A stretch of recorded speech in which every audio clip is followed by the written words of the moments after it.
Howdy, everybody. I promised you 1983 and beyond. Actually, 1983 was the peak of my usage. Um, and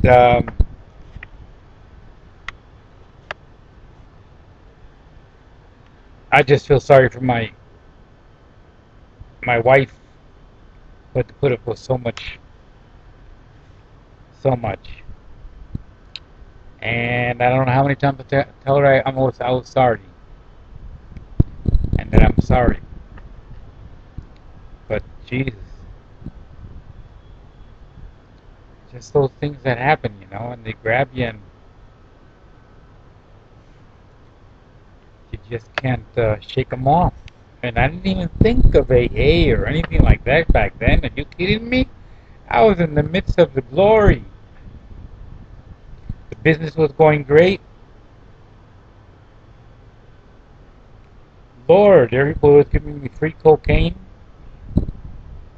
I mean, that lasted till 1985, basically. But Chris was born in 1984, and that was an interesting situation. I was able to manage it.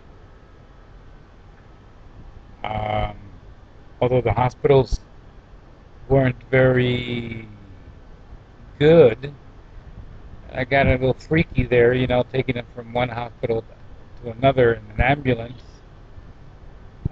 He was born with certain um, disabilities, and but what a kid! What a kid!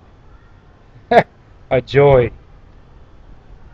And let's see, but getting back to the drug and alcohol use, it was just every day the same thing, same old, you know. And people would invite me to go out. I would go out for big lunches, and it would turn into 4-hour lunches, um, and then if a Christmas or a holiday came around, which was my busy time at the business, well, I would go to San Juan, and all the jewelers and the craftsmen from Cuba and from Argentina were cokeheads also. I'm lucky I look as good as I do.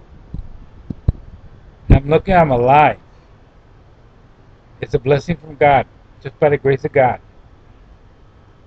Because Lord Almighty, I couldn't get away from this stuff. Everywhere you turned, it was just like, so I didn't need to stop. I didn't want to stop. When we moved to Dorado, I remember one thing when my son told me one time. I was like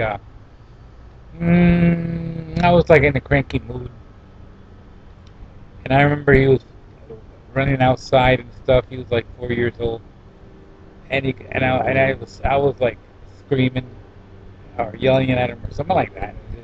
And he runs up to the door and he says, "Papi, ¿qué te pasa? Papi, ¿qué te pasa?" I'll never forget it. It's stuck in my head. ¿Qué te pasa, papi?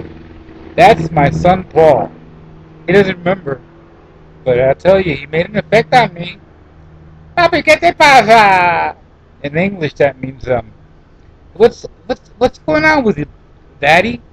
What's going on? And I was just, coked up and together with the rum and cokes, probably. I don't know what I was drinking. And then everybody else in the avenue down over in Dorado de Mar, which is a residential area in Dorado, was doing the same thing. I'm surprised I got a nose left. I know one Peruvian guy that he used to do so much that he had to go back to Peru and get his whole face pulled off and scraped from the residue. That's how much he did. Well, I didn't do that much. Well, I tell you, what you do for But anyway, so we went in 1983. We went to took a flight to Dallas. Went to Dallas with Chris and Paul. Christina stayed home. No, that was 1984. Christina was born. We went to Dallas to seek some more. He needed a special surgery, and I kept all boy in Dallas over there. There were great drinking bars, so I didn't have any cocaine connection. So got into drinking in those what do you call it? What do they call those eating bars? Those drinking restaurants? Like Good Day, Good Thank God It's Friday type stuff. A lot of them. I I couldn't get away from it. Raquel knows. She knows the whole story. And once again, I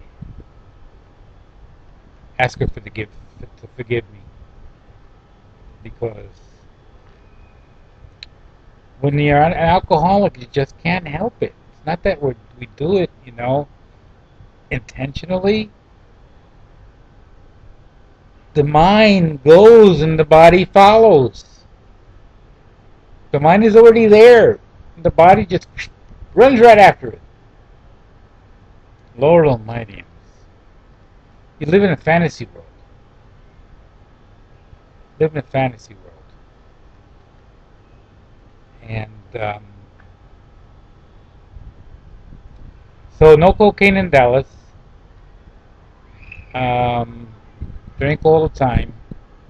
Got a job at Gordon's for a little while. Drank beer with the manager in the store. Went down to some repos, Joe Gordon's repos, and can you imagine repoing a watch or a ring? Yeah, we would do that. Put on dark glasses.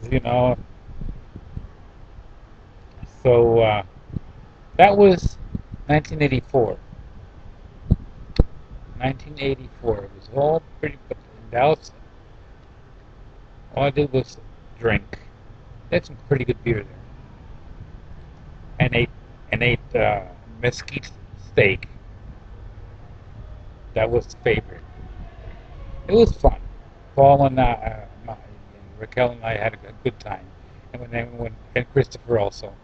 Too bad we had to leave Christina behind. She didn't know, she was so small. She was a baby, so she stayed back with her grandmother.